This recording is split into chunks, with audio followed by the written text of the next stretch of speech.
Hey guys, today I'll show you how you can attach Teespring to your Wix website. So let's get started. To begin, log into your Teespring account and navigate to your store dashboard.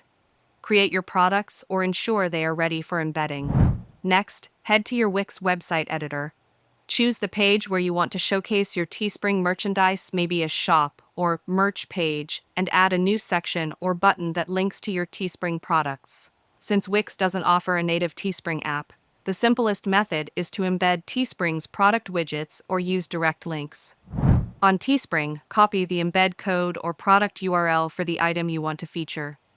Then in Wix, select Add Embed HTML or embed a widget and paste the code into the HTML box, or insert a button and set its link to the Teespring product URL.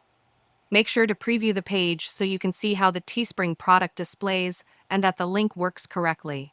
Finally, publish or update your Wix site so visitors can click through and buy your Teespring products. Make sure to test on both desktop and mobile to ensure the product shows and the checkout process via Teespring is smooth.